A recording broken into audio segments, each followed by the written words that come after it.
walking through my home and seeing everything destroyed. The hard reality sets in nearly 24 hours after a gas explosion levels a Chesapeake home and damages several more.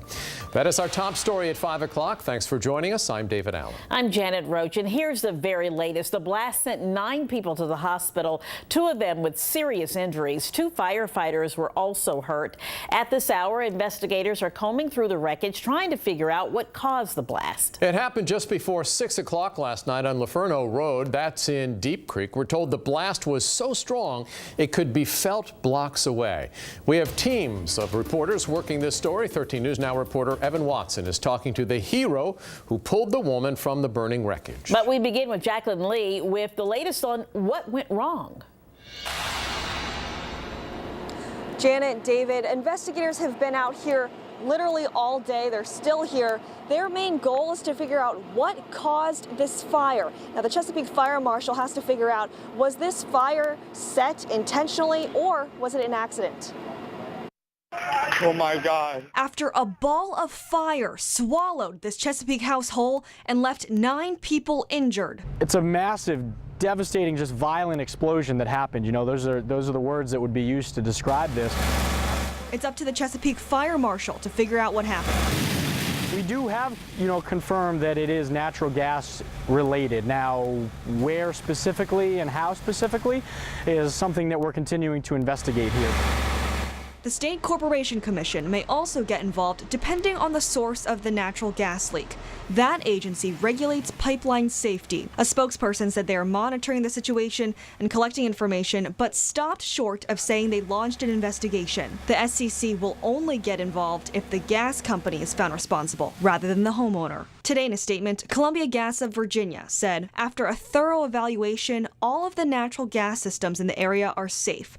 Preliminary investigation results indicate that our facilities did not contribute to the incident. We do want to get to the end of this, but how long that will take really remains to be seen. Now, Columbia Gas Company is the company responsible for this pipeline. Coming up on 13 News Now at 6, I'll tell you why they have several involvements with other explosions. Live in Chesapeake, Jacqueline Lee, 13 News Now. All right, our team coverage continues now with a story of heroism. Moments after the explosion, one neighbor ran into the flames to rescue a trapped woman. He's sharing his story with 13 News Now reporter Evan Watson. The 2 people who lived in the destroyed home are still in the hospital. And next door in the green home right there, Joe and Amanda Gandia's home is also condemned after the fire spread and the blast shook the foundations of that home. Today, the Gandias are left picking up the pieces. I go into this house and it's so empty and it was just so full of life.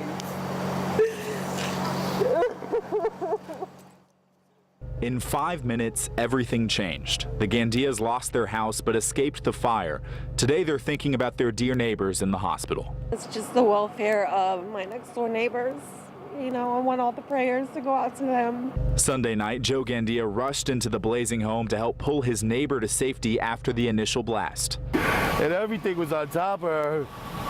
And I had to pull this big piece of roof out of the way just so I could get to her. It was on fire. Today, he realizes how close it was. Time we got her to the street, that whole living room the whole house was in flames. Joe, Amanda, and their 2 girls are now processing how to continue from here. We were able to go in our house, and our house is not a house no more.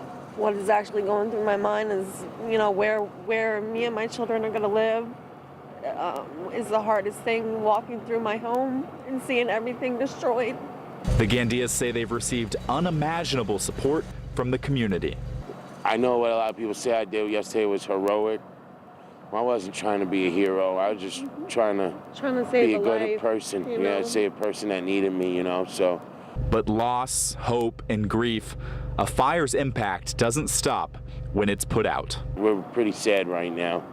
Sad about our neighbors and their well-being, and we're a tight family. We love each other, and we're gonna make it through this somehow, some way. So.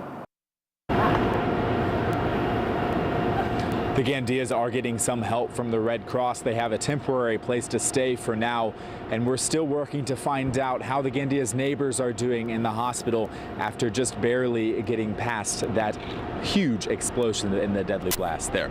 Reporting live here in Chesapeake, Evan Watson for 13 News Now. Columbia Gas was at the center of another high-profile blast. Just last month, explosions rocked 3 Massachusetts communities. 1 person was killed. 25 others were hurt, and 30,000 people were forced from their homes. Investigators blamed Columbia, saying there was extra pressure in the natural gas lines. You heard it earlier from Jacqueline. Columbia says that's not what happened here.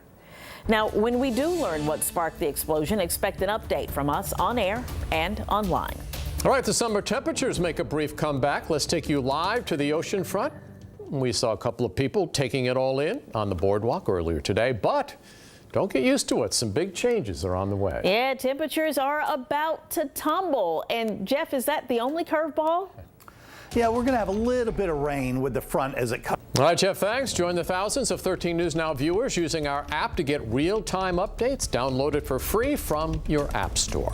Live now to the traffic network. Dozens of roads are still closed across the state following Tropical Storm Michael. That's because of flooding, downed trees, and power lines. Remember, never drive through water that's flowing across a road. And never drive around barricades. Those are there to keep you safe. Now, if you come to a traffic signal that's out, treat the intersection as a 4-way stop. Dominion crews are working around the clock to turn the lights back on to those affected by Michael. Open up the 13 News Now app and grade Dominion on their storm response. They have service restored to nearly 600,000 customers plunged into darkness by the storm. But tonight, just a little more than 1,300 people are still without power in Gloucester. 13 News Now reporter Nico Clemens shows us how neighbors are dealing with those outages. This afternoon, a race to get the power back on across Hampton roads. They said Monday was the day. People in Gloucester still feeling the impact of Tropical Storm Matthew. Nearly 2,000 people still without power. That's the most in our area. We're out of water, and it's kind of tough. Paul Walton lives in the Carters Grove subdivision. He's been without power since Thursday night. However, Walton and his wife are pressing on. We've basically been just going to work. We have water and electricity there, which we've been using. Walton says they have a well pump, which requires power. They also have 2 dogs. We're coming home, spending time with the dogs, water and feeding them. You can see Dominion Energy crews working to restore power in this one Gloucester neighborhood. People I've talked to say they were told to expect their power to be back on between 6 and 11 tonight. I hope they put the electric back on. The National Weather Service confirms 2 tornadoes touched down in Gloucester, both not too far from Walton's home. Tonight, he's grateful. We've been through this before. We kind of manage. Grateful that power is the only thing he lost. In Gloucester County, Nico Clemens, 13 News Now. Developing now in Hampton, terrifying moments on the interstate after someone opens fire on I-64. 2 people were injured by flying glass, and right now the search is on for the person who shot out the windows of the car. Let's check out the scene early this morning on 64 near Mercury Boulevard. State police tell us a man and a boy were hit by that flying glass. They were injured badly enough to go to the hospital, and so far it's not clear who started shooting or why. Okay, this video is getting attention online. You're watching police arrest a sailor at Busch Gardens Friday night. They tell us he was running around the parking lot naked, trying to break into cars. And you can see him fighting an officer and other people who tried to step in. Tonight, Adrian Cardenas is charged with at least 5 felonies, and that includes assaulting an officer. The 21-year-old is out on bond tonight. New at 5, a Virginia man is killed in a mining accident. It happened at a quarry in Culpeper County. Deputies say a man was crushed by a falling rock last week. It took crews hours to recover the body of 26-year-old Ronnie Ordonez. Investigators are still trying to figure out what went wrong. Staying in Culpeper, we're learning more about this weekend's plane crash. State police say the pilot was part of an aerobatic team. They tell us John Thacker was in the middle of a mid-air stunt when his home-built plane crashed into a field. The former commercial airline pilot was the only person on board. He didn't survive. Thacker's team was supposed to take part in the annual Culpeper Air Fest. It's the latest problem plaguing F-35s. Tonight, learn how many jets are still grounded. Vote 2018. New numbers reveal who's ahead in the 2nd District congressional race. Back live outside, you heard it from Jeff. Get ready for a big shift in temperatures. We're talking lows in the 40s. The details are in his full forecast as 13 News Now continues this Monday night.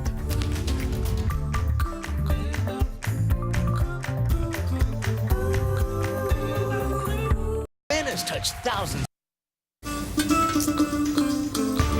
Vote 2018. Today is the last day to register to vote or update your registration in Virginia. If you're not registered yet, head to 13newsnow.com. That's where you can find instructions on how to do just that. We're just 22 days out from a critical midterm election, and we're getting an early look at how the 2nd congressional district contest is shaping up. Republican Scott Taylor leads Democrat Elaine Luria. That's according to a new poll out today from CNU's Wasson Center for Public Policy. 13 News Now reporter Mike Gooding breaks down the numbers. Look, on paper, it looks like it should be a more competitive district than it is. But in Virginia's 2nd congressional district, Republicans have held the seat 16 out of the last 18 years. And according to a new CNU Wasson Center poll of 798 registered voters, Republican Scott Taylor is ahead of Democrat Elaine Luria 50% to 43%. And then we narrow it down even more to the most committed voters. Those are the people who are most enthusiastic and are certain that they're going to vote. And among that group, Taylor is up 6%. According to the poll, military voters prefer the former enlisted Navy SEAL Taylor over the former Naval Surface Warfare Commander Luria, 59% to 37%. I think you have a high hill to climb if you're a Democrat and you're going to try to take military voters away from a decorated veteran Republican. And on the subject of the petition signature scandal, 68% of poll participants said it did not matter. Democrats think it's a really bad thing. Republicans don't think it's a very bad thing. And independents, most importantly, lean toward Republicans on the issue of the petition scandal. They don't really think it's a big deal. Taylor and Luria will share the same stage tonight. They'll appear at the Chesapeake Bay Foundation's Candidate Forum on the Environment from 7 p.m. to 8:45 p.m. at the Brock Environmental Center. It's free and open to the public. And we have the complete poll on our website, 13newsnow.com. Mike Gooding, 13 News Now. Well, the midterms are breaking records when it comes to outside money. WVTF Public Radio is reporting that more than $9 million in campaign cash has come from groups outside the Commonwealth. And with 3 weeks till the election, that number is expected to climb. Most of the so-called big money is expected to be spent over the next few weeks. An update to a story we brought you Friday. Most F-35s returned to the skies after a suspected fuel tube problem. Around 20% are still grounded. The Pentagon grounded the fleet 2 weeks after the first crash of an F-35B variant. All 250 plus U.S.-owned jets were inspected over the weekend. The F-35 is eventually supposed to replace the Navy's F/A-18 Hornet and Super Hornet. A wild ride to class for some Suffolk students this morning. Their school bus hit a bear. Happened just after 9 this morning on Hoosier Road. We're told 6 students were on the bus when it hit the black bear. Nobody was hurt, including the bear, who ran away after the incident. The bus wasn't damaged and continued on its route.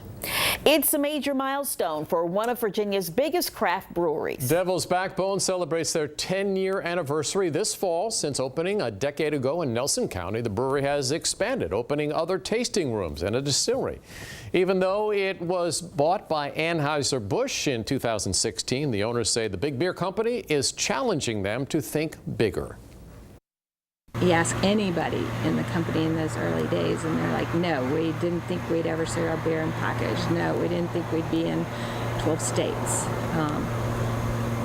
It's just an amazing story. Devil's Backbone now employs around 200 people. Chief Meteorologist Jeff Lawson joins us now with the forecast. And it's a very warm forecast, at least compared to normal for the sea.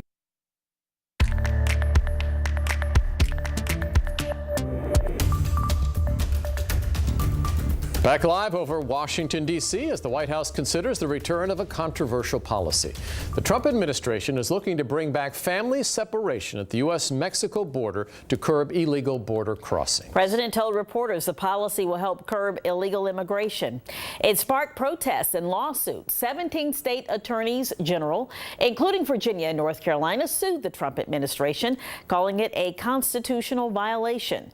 New at 5, ABC's Janae Norman has reaction from inside the White House. President Trump hasn't had much luck getting funding for his proposed border wall, and now he's again weighing the option of possible family separation policy.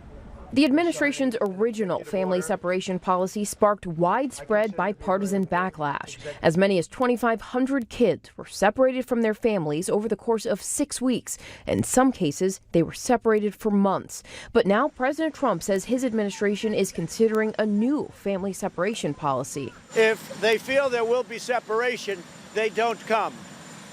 You know, if they feel there's separation, it's a terrible situation. The Washington Post reports one option being considered would detain families together for up to 20 days and then give parents a choice to stay in family detention with their children as their case works its way through courts, or have the kids sent to a government shelter until a relative or guardian comes forward to seek custody.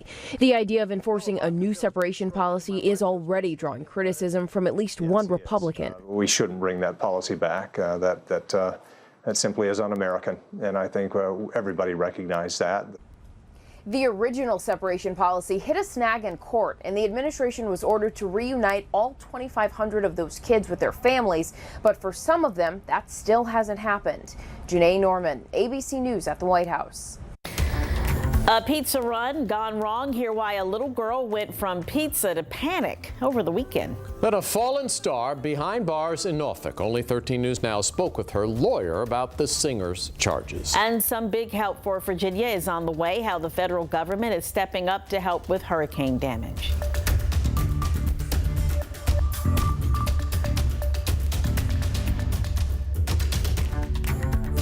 Having a child with cystic fibrosis means we need to plan ahead. Family is the most important thing. Just like with your